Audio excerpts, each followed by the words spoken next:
बड़ौदा के उपचुनाव के लिए बीजेपी ने अपनी सियासी लड़ाई और तेज कर दी है और इसके लिए आज हरियाणा बीजेपी की चुनाव समिति की बैठक हुई और बड़ौदा हलके से आए 25 उम्मीदवारों के आवेदन पर चर्चा की गई।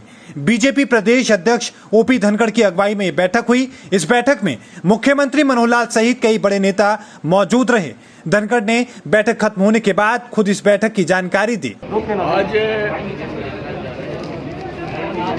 हमारी चुनाव समिति की बैठक यहाँ सोनीपत कार्यालय पर हुई है।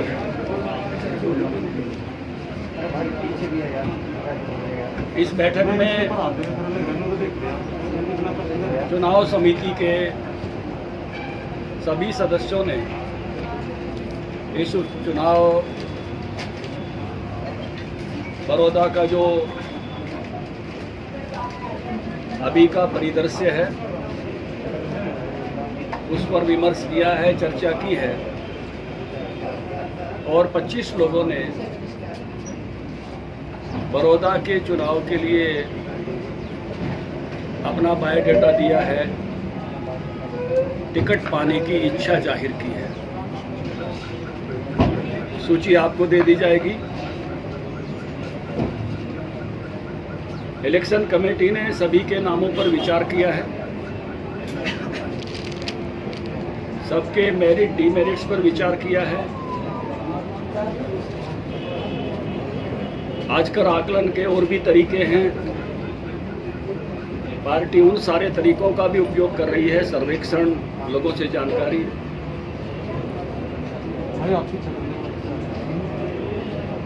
और उसी आधार पर इन सभी के नामों की एक फीडबैक आज मिल गया है। अंतिम निर्णय भारतीय जनता पार्टी में केंद्रीय चुनाव समिति करती है और ये दायित्व है।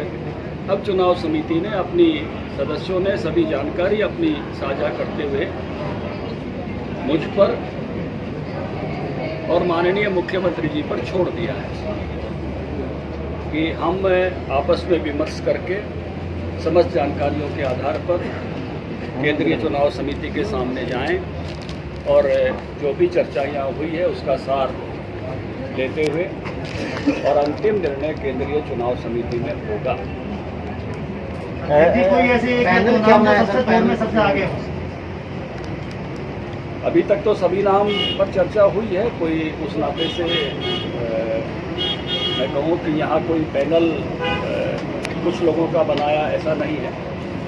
सभी 25 के 25 नामों पर चर्चा हुई है और ये दायित्व बाकी लोगों से विमर्श करते हुए, व्यक्तिगत विमर्श करते हुए ये दायित्व मुझ पर और मुख्यमंत्री जी पर छोड़ा है कि चुनाव समिति में जाने से पूर्व हम जो भी और सब जानकारियों के आधार पर इसका कब तक जो आवेदन आए हैं इसमें जेजेपी की तरफ से कुछ आवेदन भेजे गए हैं अपने कुछ लोगों के जो आपकी पार्टी के सिंबल पे ही लड़े हैं या ऐसा कुछ आवेदन? चर्चा तो बात की बात है। सभी आवेदन भारतीय जनता पार्टी के कार्यकर्ताओं के हैं, सदस्यों के हैं।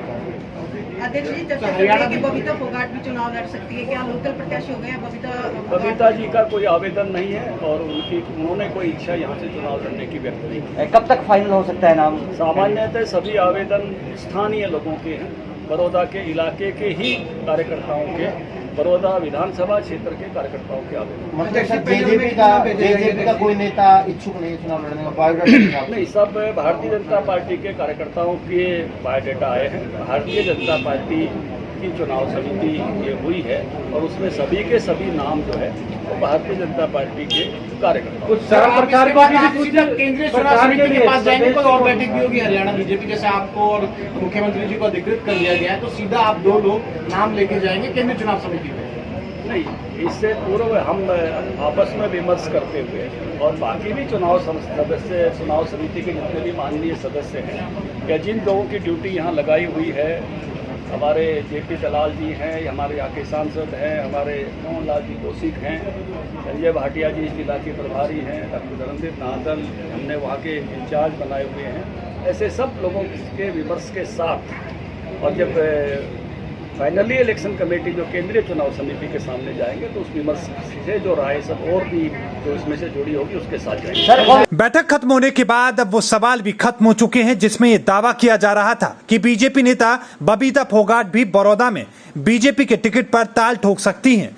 हालांकि बैठक के बाद अब बीजेपी या जेजेपी में से कौन उम्मीदवार हो सकता है, इसकी चर्चा अब और तेज हो चुकी है। इसी पर देखिए वरिष्ठ सहयोगी डॉक्टर अजय लोहान की रिपोर्ट। जी मैं बताना चाहूंगा कि चुनाव समिति की आज बैठक हुई है जिसके अंदर बीजेपी की तरफ से कहा गया कि 25 नाम यहाँ पे आए हैं, और लेकिन जब उनसे पूछा गया कि क्या जेजेपी की तरफ से भी कोई नाम आया है तो उन्होंने मना कर दिया कि जेजेपी की तरफ से हमारे पास कोई नाम नहीं आया। जो 25 नाम आए हैं वो सिर्फ बीजेपी के सदस्यों के आए हैं। देखिए मोहित जी, वैसे तो 25 के 25 नामों पर चर्चा हुई है, उनके फायदे नफे नुकसान देखे गए हैं, और साथ में अगर हम पूर्व प्रत्याशी की बात करें योगेश्वर दत्त का भी नाम यहाँ पे मुख्य चर्चा में रहा है। हालांकि अभी तक ये फाइनल नहीं किया कि आखिरकार कौन सदस्य होगा, लेकिन अंदरूनी रूप से अगर हम कहें तो बीजेपी के जितने भी यहाँ नेता थे उनकी तरफ से फाइनल कर लिया गया है कि आखिरकार कौन इस चुनाव में मुख्य उम्मीदवार होगा। और मोहित जी, हमारे साथ चर्चा करने के लिए हमारे वरिष्ठ पत्रकार कुलदीप शिवराम जी मौजूद हैं। कुलदीप जी, आपने देखा कि आज यहाँ पर चुनाव समिति की मीटिंग हुई, क्या लगता है कौन उम्मीदवार हो सकता है? और जिस प्रकार से आज कहा गया कि 25 नाम आए हैं और जेजेपी की तरफ से एक भी नाम नहीं आया, तो ये तो साफ हो गया कि जेजेपी का उम्मीदवार नहीं हो। नहीं, इसके बारे में क्या है, ये अगर मुख्यमंत्री की सुबह प्रेस कॉन्फ्रेंस देखें, प्रेस कॉन्फ्रेंस में जेजेपी के 3 बड़े चेहरे बैठे थे। डॉक्टर के सी बांगल भी बैठे थे, पद्म सिंह जिया भी बैठे थे, और प्रत्याशी भूपेंद्र मलिक भी बैठे थे। और मुख्यमंत्री ने ये कहा कि भाई जो है गठबंधन चुनाव लड़ेगा, सिंबल बीजेपी का रहेगा। सिंबल अगर उनके नजरिए से हम देखें तो ये लगता है कि भाई उम्मीदवार जेजेपी का होगा और निशान होगा बीजेपी का। लेकिन यहाँ पर तो धनखड़ साहब ने यहाँ पर जो कहा उसकी मैंने कुछ और थे। बिल्कुल लगभग उल्टा हो गया, उल्टा हो गया। इन्होंने साहब कह दिया कि विचार ही नहीं हुआ, इतना कोई आवेदन आया। तो इसका मीनिंग है जो कल बैठक हुई थी इसमें जो है उसका कुछ और मकसद था, आज सीन ने कहा उसका कुछ और मकसद था। और आज जो यहाँ चर्चा हुई यानी सिर्फ बीजेपी पर चर्चा हुई, अगर धनखड़ जी की बात पर गौर करें तो कहीं ना कहीं साफ कर दिया कि बीजेपी का ही प्रत्याशी होगा, बीजेपी का ही चुनाव सिंबल होगा। कुलदीप जी, अगर हम बात करें गठबंधन की, जिस प्रकार से मीटिंग हुई थी दिल्ली के अंदर, और दिल्ली के अंदर ये कहा गया था कि दोनों पार्टियों के उम्मीदवारों पर चर्चा की जाएगी, लेकिन अब कहीं ना कहीं ये कहा गया कि 25 के 25 नाम आए हैं वो बीजेपी के आए हैं, तो इसका मतलब कहीं ना कहीं जो जेजेपी है वो पीछे हटती हुई नजर आ रही है। ये हम ये कह सकते हैं बीजेपी को जेजेपी को जो है बीजेपी ने साइडलाइन कर दिया, क्योंकि अगर कल चर्चा हुई दोनों पार्टियों की, आज बैठक में चर्चा होनी चाहिए थी कि ये 15 प्रत्याशी जो दावेदार हैं बीजेपी के हैं, 10 दावेदार जेजेपी के हैं। जी बिल्कुल, बाकी दोनों पर चर्चा होती है क्या होती है। लेकिन यहाँ जब 25 के 25 चेहरे जब बीजेपी के हैं तो कहीं ना कहीं ये माहौल बन रहा है कि भाई जो है प्रत्याशी भी बीजेपी का हो और निशान भी बीजेपी का हो। लेकिन मैं इस बात से सहमत नहीं हूँ, मुझे लगता है कुछ चीज़ें छुपाई गई हैं, क्योंकि उनको पता है कि बीजेपी के उम्मीदवारों को जब तक जेजेपी का वोट बीजेपी की तरफ नहीं आएगा तब तक चुनाव नहीं जीत सकते हैं। और वैसे भी गठबंधन का फिर फायदा क्या हुआ अगर उम्मीदवार नहीं है उनके पास, और या फिर उनका समर्थन नहीं मिला, या फिर उनके नुमाइंदों से फॉर्म तक नहीं लिए गए, तो इससे कहीं ना कहीं नुकसान ही हो। फिर तो गठबंधन है ही नहीं। बिल्कुल, अगर जो है आपने अकेले चर्चा कर लिया, अकेले आपने फैसला कर लिया, अपना प्रत्याशी उतार लिया, अपना सिंबल दे दिया, फिर गठबंधन कहाँ है? गठबंधन कहाँ है? तो निश्चित तौर पर आप देखिए कि अगर बीजेपी को चुनाव जीतना है, गठबंधन को चुनाव जीतना है, तो जब तक जेजेपी का 32,000 जो पिछले चुनाव में वोट मिले थे, जब तक उनका मोटा शेयर नहीं आएगा तब तक गठबंधन कैसे चुनाव जीतेगा? तो मुझे अभी लगता है कि भी प्रत्याशी कहीं ना कहीं जेजेपी से आएगा और सिंबल कहीं ना कहीं बीजेपी का।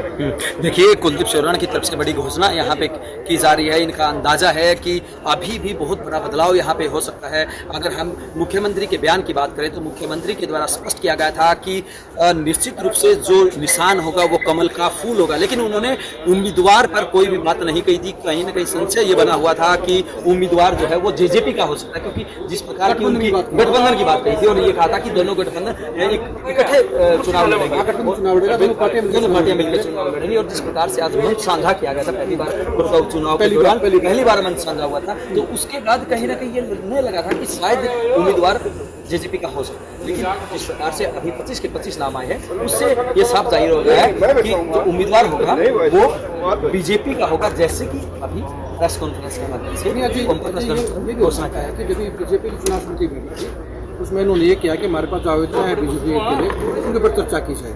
इसमें कोई दो राय नहीं है। जब बीजेपी के नेताओं को इस बात का पता चलेगा, जो फिट के दावेदार हैं कि उनका कोई भी नाम यहाँ पे नहीं दिया गया है, उनका कोई भी फॉर्म आगे नहीं भेजा गया है, तो निश्चित रूप से उनके अंदर भी कहीं ना कहीं विरोध देखने को मिलेगा। देखिए, पहली बात हम क्लियर कर दें कि अभी तक पैनल बना ही नहीं है, आज सिर्फ चर्चा हुई है। चर्चा से आगे चीजें फाइनल करने के जो ऑथराइजेशन है वो खट्टर जी को और धनखड़ जी को मिल गई है। अब ये जेजेपी से चर्चा करेंगे और बीजेपी के जो दावेदारों के बारे में बाकी नेताओं से चर्चा करेंगे, उसके बाद ही पैनल बनेगा। और मुझे लगता है उस पैनल के अंदर दोनों पार्टियों के दावेदारों का नाम ऊपर जाएंगे। कुलदीप जी, ऐसा भी हो सकता है कि जो चुनाव समिति की बैठक हुई इसके अंदर सिर्फ बीजेपी के नेता ही शामिल थे। हो सकता है कि बीजेपी की तरफ से 25 के 25 नामों पर सहमति ली गई हो कि इनमें से कौन जीतने वाला उम्मीदवार हो सकता है। और ऐसे ही हो सकता है कि 2 दिन के बाद 4 दिन के बाद बीजेपी की भी ऐसी ही कोई मीटिंग हो और उसमें वहाँ पर भी प्रत्याशियों के नाम आए और फिर उसके बाद दोनों की तरफ से एक एक नाम आगे भेजा जाएगा और उसके बाद अंतिम रूप एक उम्मीदवार को दे दिया जाएगा। मुझे ये लगता है कि जो दोनों पार्टियों की दिल्ली में कोऑर्डिनेशन कमेटी बैठक हुई, मुझे लगता है कि उसके अंदर जेजेपी ने अपने दावेदारों की लिस्ट दे दी होगी कि हमारे ये जो है हमारे दावेदार हैं, और उनको जो है बीजेपी हाईकमान ने ले लिया। और कहीं ना कहीं अगली चर्चा जो होगी धनखड़ जी की और जो है खट्टर जी की, उसमें उन नामों को ऐड करके पहले बना के दे दिया जाएगा। लेकिन आज कहीं ना कहीं कुछ छुपाया गया, बिल्कुल छुपाया गया है। अकेले बीजेपी की बात करें, अगर हम बीजेपी की जो है की बात करें उसके हिसाब से ठीक लगता है, लेकिन अगर गठबंधन की बात करें तो कहीं ना कहीं गड़बड़ नजर आती है। बिल्कुल,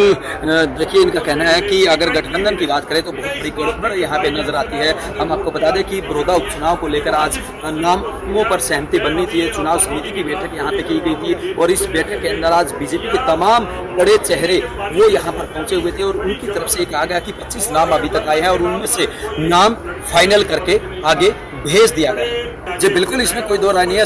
आज बीजेपी के लिए बहुत ही महत्वपूर्ण दिन था। सबसे पहले मुख्यमंत्री मनोहर लाल खट्टर के द्वारा प्रेस वार्ता की गई और उस प्रेस वार्ता के दौरान बहुत सारे जो वायदे बीजेपी की तरफ से कहे गए थे वो वायदे यहाँ पे गिनवाए गए, जो कार्य बीजेपी की तरफ से किए गए थे वो कार्य गिनवाए। और विशेष तौर से किसानों की अगर हम बात करें, जिस प्रकार से पूरे प्रदेश के अंदर किसान आंदोलन, कहीं ना कहीं मुख्यमंत्री मनोहर लाल ने एक तरफ जहां कांग्रेस पार्टी पर हमला बोला, वही इशारों में उन्होंने ये साफ कर दिया कि ये जो किसान आंदोलन कर रहे हैं ये कांग्रेस पार्टी की चाल हो सकती है। लेकिन जिस प्रकार से वायदों की बात की गई है तो कुलदीप जी, मुख्यमंत्री की प्रेस वार्ता में भी आप शामिल थे, उनके द्वारा कही गई बातों का भी आपने अध्ययन किया और सुनी है और साथ में जिस प्रकार से उन्होंने किसानों के फायदे की बात की, तो क्या लगता है किसान उनकी बातों को मानेंगे? देखिए, कल जो भाजपा की जो किसान धन्यवाद रैली थी गुहाना के अंदर, तो पूरी ताकत लगाने के बावजूद इतनी संख्या में किसान नहीं आए कि उम्मीद की जा रही है। तो कहीं ना कहीं किसानों के ऊपर जो है, चाहे एमएसपी का मामला है, चाहे कृषि कानूनों का मामला है, कहीं ना कहीं बड़ौदा के किसान वो कहीं ना कहीं बीजेपी से खुश नहीं है, क्योंकि जीरी का जो 1509 का जो रेट था वो किसानों को पिछली बार 1000 रुपये क्विंटल का मिल रहा है। तो अभी तक बीजेपी किसानों को साथ लेने में कामयाब नहीं है और यही बीजेपी के लिए सबसे बड़ी चुनौती है गठबंधन के लिए कि जब तक किसान उनके साथ नहीं आएंगे तब तक बीजेपी का बेड़ा पार कैसे होगा। जी बिल्कुल, जब तक किसान बीजेपी के साथ नहीं आएंगे तब तक यहाँ पर इस बड़ौदा के उपचुनाव के अंदर जीत हासिल करना बहुत मुश्किल होगा।